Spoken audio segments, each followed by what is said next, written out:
ঘোষণা দেয়া হলো মক্কায়, মুহাম্মদের মাথা কেটে এনে দিলে এত এত স্বর্ণ মুদ্রা দেয়া হবে।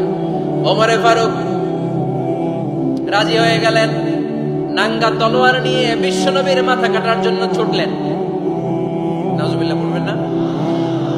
বনু জাহরা গোত্রের এক লোক বলে, আইনা ইয়া আমার, কই যাও? মুহাম্মদের মাথা কাটতে যাই।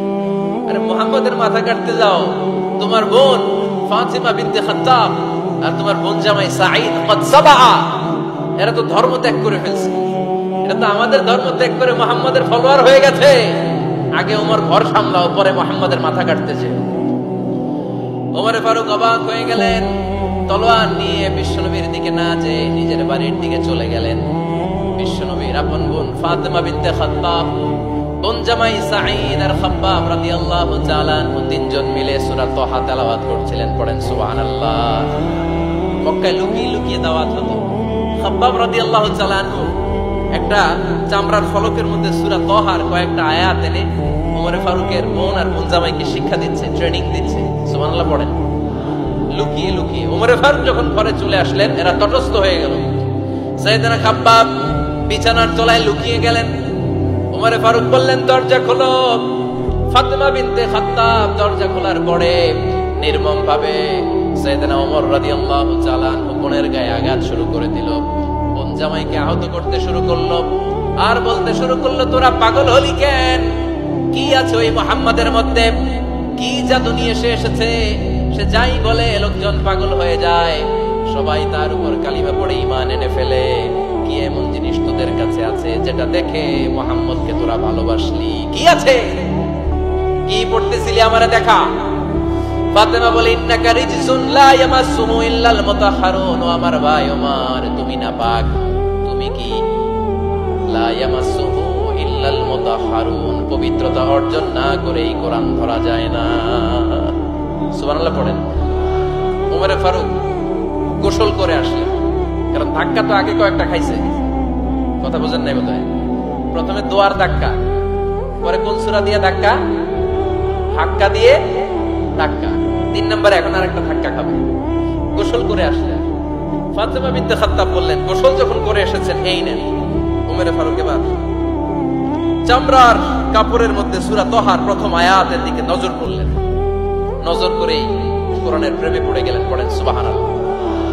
ওমর ফারুক পড়তে আরম্ভ করলেন, তাহা মা আনজালনা আলাইকাল কুরআনা লিতাশকা ইল্লা তাযকিরাতান লিমান ইয়াখশা তানজিলাম মিম্মান খালাকাল আরদা ওয়াস সামাওয়াতিল উলা। সুবহানাল্লাহ পড়েন। উনি পড়তে আরম্ভ করলেন, তাহা মা আনজালনা আলাইকাল কুরআনা লিতাশকা, এই কোরআনকে আমি তোমাদের হতভাগ্য জাতি হিসেবে দুনিয়ায় থাকার জন্য পাঠাই নাই। এটা রব্বুল আলামিনের পক্ষ থেকে এসেছে। যারা রবকে ভয় করে তাদের জন্য আছে উপদেশ। যিনি আকাশ বানিয়েছেন, জমিন বানিয়েছেন, ওই আল্লাহ তাআলা নিজেই এই কোরআন পাঠিয়েছেন। আওয়াজ করে পড়তে হবে, আল্লাহু আকবার। উনি খুব ভালো আরবি জানতেন। সূরা তাহা পড়ার পরে আর ধৈর্য ধারণ করতে পারে না। ওমর ফারুক ছোট্ট বাচ্চার মতো কান্না শুরু করে দিলেন। আল্লাহু আকবার। সূরা তাহাটা হাতে নিয়ে, তলোয়ারটা হাতে নিয়ে বিশ্বনবীর দিকে ছুটতে আরম্ভ করলেন। আইনা মুহাম্মদ, কোথায় মুহাম্মদ? তোমরা আমাকে মুহাম্মদের কাছে নিয়ে চলো। বিশ্বনবী তখন সাফা পাহাড়ের পাদদেশে দারুল আরকাম ইবনে আলকামের ঘরে লুকিয়ে লুকিয়ে কোরআনের দাওয়াত দিতেন। ওমরে ফারুককে পাগলের মতো ছুটে আসতে দেখে বিশ্বনবীর চাচা হামজা ইবনে আব্দুল মুত্তালিব বলল, নবী আপনি পালান। ওই যে খাত্তাবের বেটা ওমর আপনাকে অপমান করার জন্য, আক্রমণ করার জন্য তেড়ে এসেছে। সাহাবীরা বললেন, নবী আপনি পালিয়ে যান, আমরা সামাল দেব। বিশ্বনবী বললেন, না আমি পালাবো না, বরং তোমরা সরে যাও। ওমর ইবনে আল খাত্তাবকে আমার দরবার পর্যন্ত আসতে দাও। আমার তো মনে হচ্ছে ওই যে তাহাজ্জুদের নামাজ শেষে চোখের পানি ছেড়ে যে আমি আল্লাহর কাছে দোয়া করেছি, আজকে আমার ওই দোয়াটা কবুল হতে শুরু করেছে। আমার তো মনে হচ্ছে আমার দোয়া কবুল হবে, আসতে দাও। ওমর ফারুক এসে বললেন, আশহাদু আল্লা ইলাহা ইল্লাল্লাহ ওয়া আশহাদু আন্না মুহাম্মাদান আবদুহু ওয়া রাসূলুহু।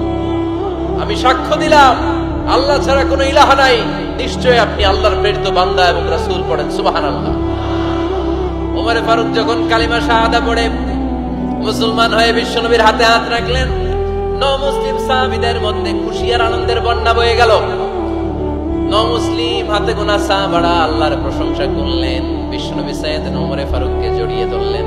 ওমর ফারুক আবার বিশ্বনবীরে বললেন, নবী গো, আলাসনা আলাল হক, আমরা কি সত্যের উপরে আছি নাকি আমরা ভুলের উপরে আছি? বিশ্বনবী বললেন, বালা নাহনু আলাল হক, আমরা এই সত্যের উপরে আছি। সুবহানাল্লাহ পড়েন। আলাসনা আলাল হক, নবী আমরা কি সত্যের উপরে নাই? হ্যাঁ অবশ্যই ওমর, তুমি সত্যের উপরে আছো। ওমর ফারুক বললেন, তাহলে ফাফিমাল ইখতিফা, তাহলে লুকায় লুকায় আর দাওয়াত দেব কেন? আমি তো কালিমা পড়ে ফেলছি, আসেন আমার সাথে বের হই। ফাফিমাল ইখতিফা, আর লুকায় লুকায় কেন? আসেন আমরা বাইরে বের হই। বিশ্বনবী বললেন, ওমর এটা মাক্কি জীবন, এখানে আমরা একটু গোপনে গোপনে দাওয়াত দিতে চাই। ওমর ফারুক বলে, না, আমার দায়িত্ব, আমি একটা মিছিল দিতে চাই নবী। আল্লাহর নামের তাকবীর দিতে দিতে দারুল আরকাম থেকে শুরু করে মসজিদুল হারাম পর্যন্ত একটা মিছিল দিয়ে আমি মক্কা কাঁপাইয়া দেব।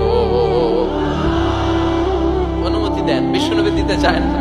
ওমর ফারুক অনেক বোঝানোর পরে স্বল্প পরিসরের একটা অনুমোদন পাওয়া গেল বিশ্বনবী সাল্লাল্লাহু আলাইহি ওয়াসাল্লামের কাছ থেকে। কিন্তু মিছিল যে দিবে, মিছিলের জন্য লোকের দরকার আছে না নাই?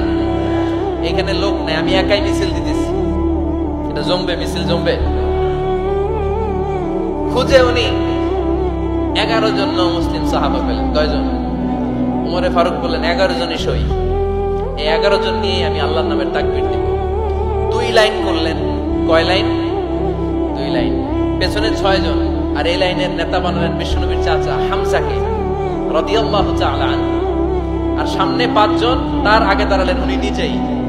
তাহলে 6 6 12। বললেন, এই 2 লাইনই আমরা তাকবীর দিতে দিতে, বেশি না, এই দারুল আরকামের ঘর থেকে, আপনারা জানেন যে সাফা মারওয়া এখন যে সাই হয়, এই সাফার পাদদেশে ছিল দারুল আরকামের ঘর। উনি বলেন, এখান থেকে ওই যে কাবার গিলাফ দেখা যায়, কাবার গিলাফ পর্যন্ত আমরা এই তাকবীর নিয়ে ওখানে যাব। সুবহানাল্লাহ পড়বেন না? ওখানে উনি দাঁড়িয়ে ছোট্ট একটা ভাষণ দিয়েছিলেন। উনি বলেছিলেন, মান আরাদা আন তাসকুলা উম্মু ওয়া ইয়াজামা ওয়ালাদুহু ওয়া তারমিলা যাওজাতুহু ফালিয়াসুদ্দানি। খেয়াল করে শুনেন, কান দুইটা খরগোশের কানের মতো খাড়া করেন। উনি এক বাক্যের একটা ভাষণ দিলেন। ভাষণ দিতে জানলে বড় ভাষণ দেয়া লাগে না। এক বাক্যের ভাষণ দিয়ে গোটা বিশ্বকে ঝাঁকুনি মারা যায়। চিল্লায় বলো ঠিক কিনা? ওমর ফারুক এক বাক্যের একটা ছোট্ট ভাষণ দিলেন। মান আরাদা আন তাসকুলা উম্মু, কে আছো মায়ের এই মক্কায়, কে আছো মায়ের বুক খালি করতে চাও? ইয়াজামা ওয়ালাদু, কে আছো বাচ্চাগুলারে, নিজের সন্তানগুলোরে ইয়াতীম বানাতে চাও? কে আছো তারমিলা যাওজাতুহু, নিজের স্ত্রীকে বিধবা বানাতে চাও? ফালিয়াসুদ্দানি, বুকের পাটা থাকলে আমি ওমররে থামাও। ফালিয়াসুদ্দানি, দেখি মক্কায় কার এত বড় বুকের পাটা। কে আছো মায়ের বুক খালি করতে চাও, সন্তানরে ইয়াতীম বানাতে চাও, স্ত্রীকে বিধবা বানাতে চাও? ফালিয়াসুদ্দানি, পারলে আমারে ঠেকাও। এই বলে উনি আল্লাহু আকবার, আল্লাহু আকবার, আল্লাহু আকবার বলে স্লোগান শুরু করে দিলেন।